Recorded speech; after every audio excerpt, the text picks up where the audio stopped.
방청석에서 주신 질문은 공통 질문과 개별 질문이 있고요. 공통 질문이 지금 보면 7장이 답지를 했습니다. 그래서 공통 질문 첫 번째 공통 질문을 드리겠는데, 순서는 지금까지 이어진 순서에 의해서 유재목 후보께서 먼저 답변을 하시면 되겠습니다. 첫 번째 질문, 공통 질문 드리겠습니다.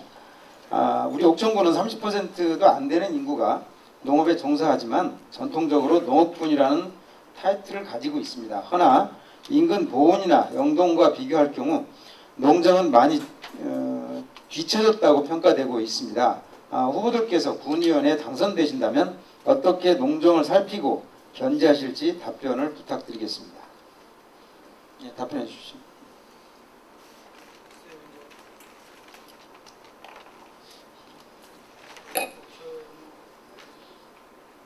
저는 이 농업군으로 이렇게 말씀을 이렇게 하시는데, 농업 하시는 분들도 많이 있지만 그래도 사업하는 분도 많이 있습니다.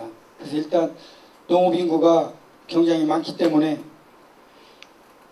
하여튼 농업 하는 분들의 어떤 말씀을 잘 들어서, 지금 옥천에 농업 관련 단체가 많이 있지 않습니까? 농업경영인, 한농연, 한여농, 농발이 이런 분들의 어떤 기동량을 많이 해서 그분들이 무엇이 필요한가 그 대책을 세워서 하여튼 반영을 하도록 이렇게 노력을 하겠습니다. 이상입니다. 네, 다음 답변은 이규혁 후보께서 해주시겠습니다.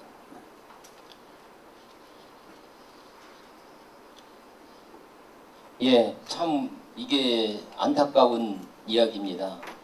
저희 군은 뭐든지 포도, 예를 들면 포도 같은 경우는 옥천이 제일 먼저 이렇게 생산이 되고 이렇게 했는데, 지금 현재는 옥천보다는 영동이 많이 그 포도 생산이나 모든 게 되고 있습니다. 이런 면을 볼 때 생산이 특성화를 해야 된다고 봅니다.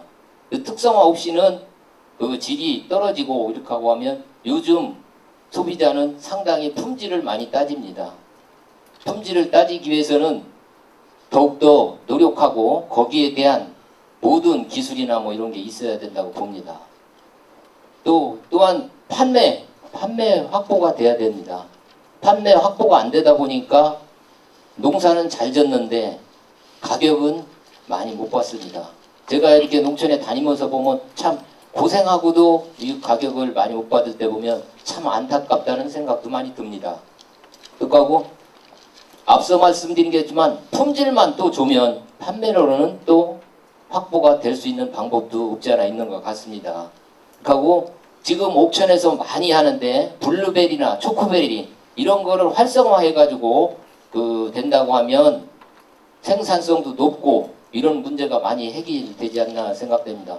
지금 특히 초코베리 같은 경우는 지원을 해줘 가지고 상당히 많이. 예, 고맙습니다. 예. 세 번째 황희설 후보께서 답변해 주십시오. 예, 답변 드리겠습니다. 지금 농촌 인구가 굉장히 감소하고 있습니다. 줄어들고 있는데 농촌에 지금 지원이 너무 안 되고 있어요. 저도 이제 농업을 하는 당사자인데 보조금이 너무 적게 배정이 되고 있습니다. 제가 만약에 군의원이 된다면 농촌에 보조금을 많이 예산을 세워서 지원을 해드리겠습니다. 특히 비료 이 부분이 보조금이 안 되고 있습니다. 그래서 농업에 종사하시는 분들이 군의원이 되면 보조금을 많이 해달라고 이렇게 많은 부탁을 들었습니다. 농촌에 예산 편성을 많이 해서 보조금 지원을 많이 해드리겠습니다. 이상입니다. 네, 알겠습니다. 다음 답변은 임만재 후보 해주십시오. 지금 현재 우리나라 농사 문제는 비단 옥천의 문제뿐만 아니라 중앙정부에서부터 내려오고 있습니다.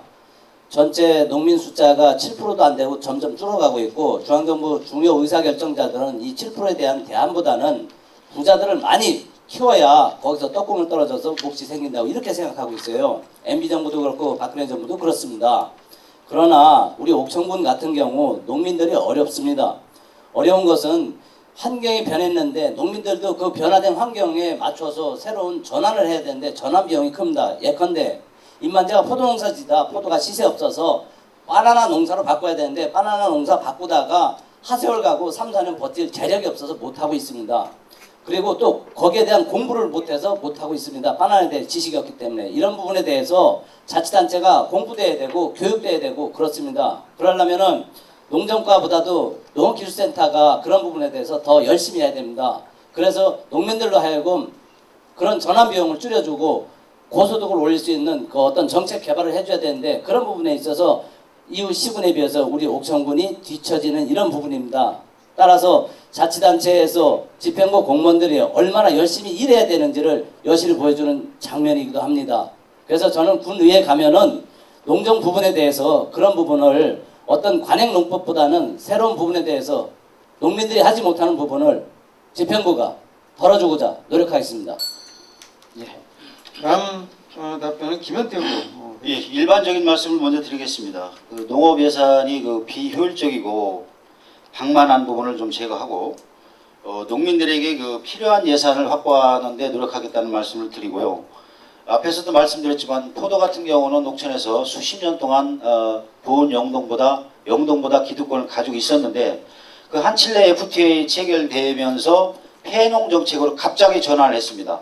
그래서 심을 심고 시설 투자할 때는 보조금을 주다가 갑자기 폐농으로 전환하면서 포도가 갑자기 줄어들었고 그러면서도 그 폐농과 동시에 또 포도 축제라는 이런 걸 하면서 이런 농업에 대해서는 일관성이 없는 문제에 대해서 제가 관심을 갖고 지적을 해서 이런 부분은 농정에서 제가 정확하게 짚도록 그렇게 하겠습니다. 고맙습니다.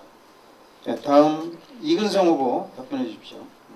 지금 영동 같은 데는 지금 포도, 호도, 또 감, 표고버섯 이렇게 지금 그 짜임새가 꽉 짜 있습니다.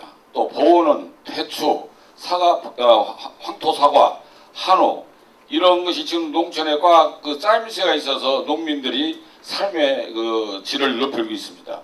우리 옥천은 전부 다 폐농을 시켰어요. 그러다 보니까 그 지금 영동이나 보온을 따라가려면은 10년을 더 가야 돼요. 그럼 우리 옥천 농업은 어떻게 되냐? 피폐된 상태가 돼요. 그래서 저는 지역별 그 농업을 해야 된다 이렇게 생각을 합니다. 우리는 대전이 가깝기 때문에 지역별 농산물 생산을 적극적으로 권장해야 됩니다. 군산은 깻잎, 군북은 지금 쌈채소 종류, 또 청산은 꽃감, 또 동인은 포도, 이원은 묘목, 알람은 토마토, 또 알레는 옥수수, 감자. 이러한 것을 브랜드화 시켜서 우리 옥천에서 생산된 물건을 유통센터를 이용해서 판매할 수 있는 그런 시스템을 가져야 됩니다. 군청에서는 교육과 지원센터, 지원을 해주셔야 되고 농협은 유통과 가공을 점령해주고 농민은 깨끗한 농산물을 생산해서 제공하는 그런 시스템이 이루어져야 옥천에 산다고 봅니다. 예. 다음 순서는 문병관 후보께서 답변해 주시기 바랍니다. 옥천은 대전의 위성도시입니다. 그렇기 때문에 고부가가치가 창출되는 특화 상품을 재배토록 권장을 해가지고 돈이 없는 농민에게는 군에서 대출을 용이하게 대출기관과 상의를 해서 해주고 거기에 대한 이자를 일부 지원해주는 방안을 생각해봤습니다. 그리고 옥천은 농민들이 30%가 농업에 종사하고 있으나 대개는 노인님들입니다. 그래서 노인들에게는 농기계를 무상으로 임대해주고 하는 방안을 또 생각해봤고 그 다음치 아무리 농사를 잘 짓는다고 하더라도 이거를 판매를 잘해야 됩니다. 그렇기 때문에 그 판매나 할 때는 고부가 가치가 창출될 수 있도록 공동 구매와 판매를 농업협동조합, 지금 여기서 말하는 농업협동조합이 아니라 5인 이상이면 만들 수 있는 농업협동조합을 만들라고 권장해가지고 이 방법을 이용하면 된다고 생각합니다. 이상입니다. 예, 고맙습니다. 황청석 첫 번째 공통질문에 대한 각 후보님들의 답변을 들었고요. 두 번째 질문 드리도록 하겠습니다. 두 번째 질문은 순서에 따라서 이경 후보께서 먼저 답변을 좀 해주시고요. 질문 드리겠습니다. 무능한 공무원, 일하지 않는 공무원, 방만하게 채용하는 계약직 공무원 이런 부분들을 어떻게 처리를 할 것인가에 대한 질문입니다. 답변 좀 바라겠습니다. 예, 제가 아까 앞서 그 말씀드린 대로 공무원들이 무능하면요, 무능한 만치 대우를 받아야 되고 열심히 한 사람은 나이에 상관없이 승진이라든가 뭐는 거 이런 걸 가산점을 줘야 된다고 봅니다.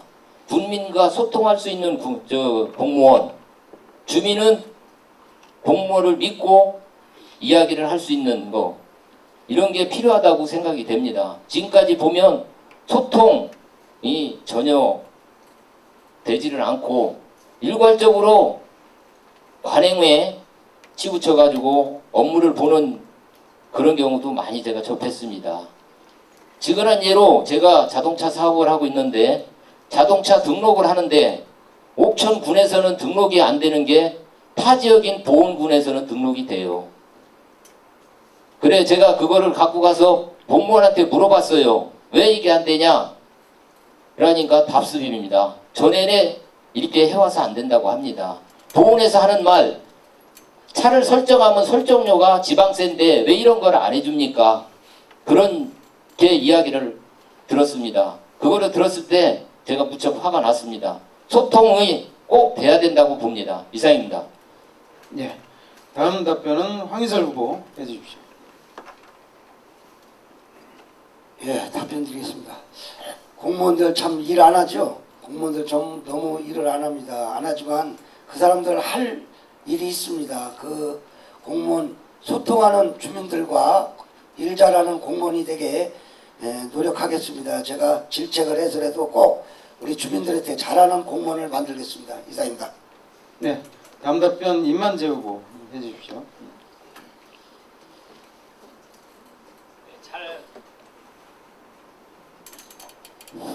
잘 아시는 바와 같이 공무원들의 그 구조를 보면요, 우리나라는 전통적으로 계급제를 채택하고 있습니다. 유럽이나 미국 같은 선진국에서는 능력 위주의 성과업제를 채택하고요.